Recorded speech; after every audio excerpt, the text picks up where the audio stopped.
Des nouvelles rassurantes pour Karim Benzema. Le Portugal remporte facilement son dernier match amical. L'Olympique de Marseille rêve de Coutinho et le reste du mercato en Ligue 1. Voilà les titres du journal de Made in Foot.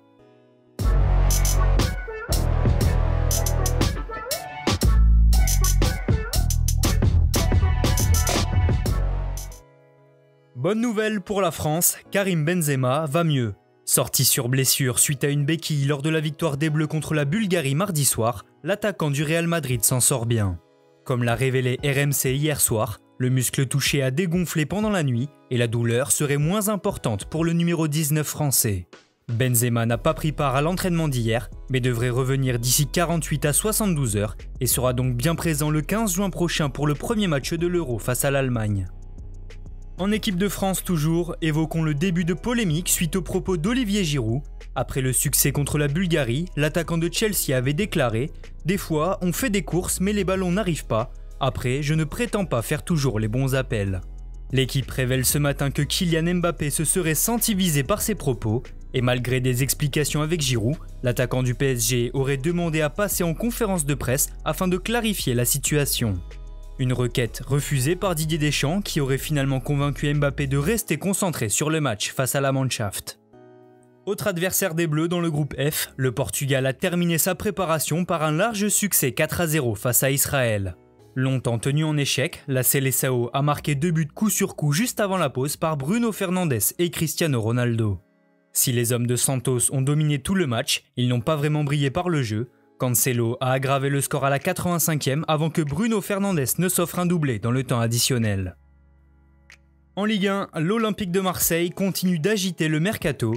Hier, l'OM et Flamengo ont annoncé avoir trouvé un accord pour le transfert de Gerson.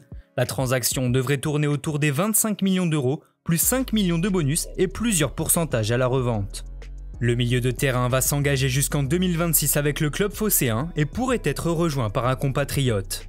En effet, selon Mundo Deportivo, Jorge Sampaoli rêve de faire venir Philippe Coutinho sur la Canebière. Néanmoins, la situation contractuelle du milieu offensif de 28 ans complique le dossier. Toujours sous contrat avec le FC Barcelone jusqu'en 2023, Coutinho perçoit un salaire de 8,5 millions d'euros à l'année, un montant beaucoup trop élevé pour les finances marseillaises. C'est une affaire proche d'être conclue. En fin de contrat cet été avec Liverpool, Georginio Wijnaldum va bel et bien rejoindre le Paris Saint-Germain. L'international néerlandais a passé sa visite médicale ce mercredi aux Pays-Bas selon Le Parisien. Ainsi, il ne manque plus que la signature pour que le milieu de terrain de 30 ans ne devienne officiellement un joueur de la capitale. Du côté de l'Olympique lyonnais, Jason Denayer pourrait quitter le club.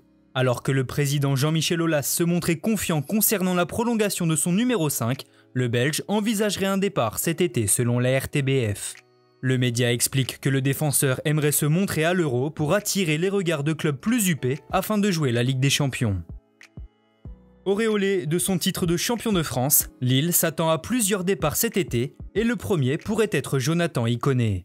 Selon Sky Sport, l'Atalanta serait intéressé par le profil du milieu offensif français pour compenser le départ imminent de Josip Ilicic. L'ADA pourrait rapidement faire une offre aux Dogs qui attendent près de 30 millions d'euros pour Iconé, encore sous contrat jusqu'en 2023 dans le Nord. Sans club depuis la fin de son aventure à Montpellier, Michel Derzakarian, 58 ans, pourrait rebondir à Brest. Le club breton est à la recherche d'un entraîneur depuis le départ d'Olivier Dalloglio vers Montpellier où il remplacera d'ailleurs l'Arménien. Selon RMC Sport, plusieurs rendez-vous ont déjà eu lieu entre les différentes parties, mais aucun accord n'a été trouvé. Également sollicité par les Girondins de Bordeaux, Derzakarian semble pour l'instant plus proche de la Bretagne. Merci à tous de nous avoir suivis, n'hésitez pas à vous abonner, liker et partager, on se retrouve très bientôt pour un nouveau journal.